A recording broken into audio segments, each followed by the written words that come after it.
2024 বৰ্ষত GNM নাৰ্ছিঙৰ entrance exam দিব বিচৰা কেণ্ডিডেটসকলৰ বাবে সায়েন্সৰ পৰা কেইটামান ইম্পৰ্টেণ্ট প্ৰশ্ন আলোচনা কৰা হৈছে।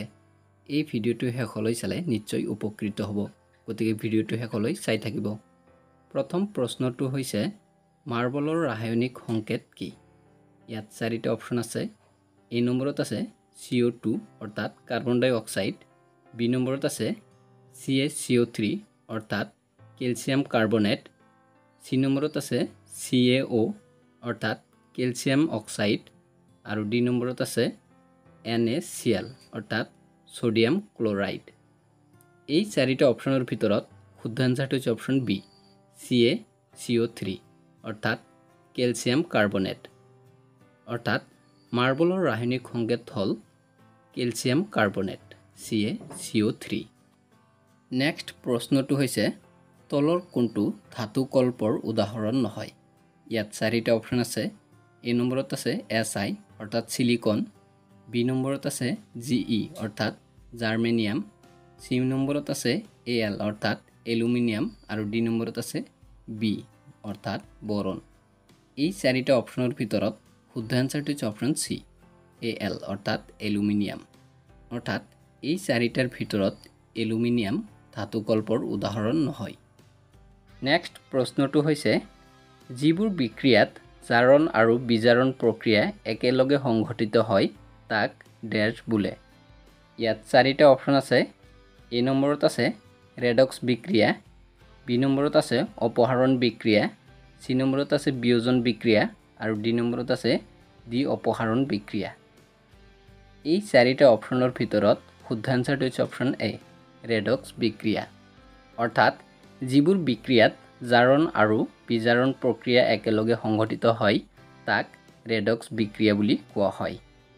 নেক্সট প্ৰশ্নটো হৈছে তলৰ কোনটো যৌগক ছ'ডা এচিড অগ্নি নিৰ্বাপন যন্ত্ৰত ব্যৱহাৰ কৰা হয়? ইয়াত চাৰিটা অপচন আছে। এ নম্বৰত আছে NaCl অৰ্থাৎ সোডিয়াম ক্লোৰাইড, বি নম্বৰত আছে Na2CO3 অৰ্থাৎ সোডিয়াম কাৰ্বনেট, সি নম্বৰত আছে NaHCO3 অৰ্থাৎ সোডিয়াম হাইড্ৰজেন কাৰ্বনেট আৰু ডি নম্বৰত আছে NH4Cl অৰ্থাৎ এমনিয়াম ক্লোৰাইড। এই চাৰিটা অপচনৰ ভিতৰত শুদ্ধ আনসাৰটো হৈছে অপচন চি NaHCO3 অৰ্থাৎ সোডিয়াম হাইড্ৰজেন কাৰ্বনেট। নেক্সট প্ৰশ্নটো হৈছে বনস্পতিজাত দ্ৰব্যৰ পচন সাৰলৈ পৰিৱৰ্তন হোৱাটো তলৰ কোনটো শ্ৰেণীৰ বিক্ৰিয়াৰ উদাহৰণ? ইয়াত চাৰিটা অপচন আছে। এ নম্বৰত আছে তাপগ্ৰাহী বিক্ৰিয়া, বি নম্বৰত আছে তাপবৰ্জী বিক্ৰিয়া, সি নম্বৰত আছে দুয়োটা আৰু ডি নম্বৰত আছে ওপৰৰ এটাও নহয়। এই চাৰিটা অপচনৰ ভিতৰত শুদ্ধ আনসাৰটো হৈছে অপচন বি তাপবৰ্জী বিক্ৰিয়া। অৰ্থাৎ বনস্পতিজাত দ্ৰব্যৰ পচন সাৰলৈ পৰিৱৰ্তন হোৱাটো তাপবৰ্জী বিক্ৰিয়াৰ উদাহৰণ। নেক্সট প্ৰশ্নটো হৈছে পানীৰ বিদ্যুৎ বিশ্লেষণ এক বিয়োজন বিক্ৰিয়া। এই বিক্ৰিয়াত নিৰ্গত হোৱা হাইড্ৰজেন আৰু অক্সিজেন গেছৰ মলৰ অনুপাত হ'ব। ইয়াত চাৰিটা অপচন আছে। এ নম্বৰত আছে 1:1, বি নম্বৰত আছে 2:1, সি নম্বৰত আছে 4:1 আৰু ডি নম্বৰত আছে 1:2। এই চাৰিটা অপচনৰ ভিতৰত শুদ্ধ আনসাৰটো হৈছে অপচন বি 2:1। অৰ্থাৎ পানীৰ বিশ্লেষণ এক বিয়োজন বিক্ৰিয়া।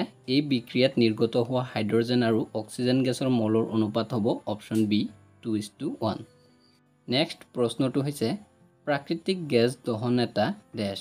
ইয়াত চাৰিটা অপচন আছে। এ নম্বৰত আছে তাপগ্ৰাহী বিক্ৰিয়া, বি নম্বৰত আছে তাপবৰ্জী বিক্ৰিয়া, সি নম্বৰত আছে অধক্ষেপণ বিক্ৰিয়া আৰু ডি নম্বৰত আছে এইবোৰৰ এটাও নহয়। এই চাৰিটা অপচনৰ ভিতৰত শুদ্ধ আনসাৰটো হৈছে অপচন বি তাপবৰ্জী বিক্ৰিয়া। অৰ্থাৎ প্ৰাকৃতিক গেছ দহন এটা তাপবৰ্জী বিক্ৰিয়া। নেক্সট প্ৰশ্নটো হৈছে Fe2O3+ twice Al goes to Al2O3+ twice Fe।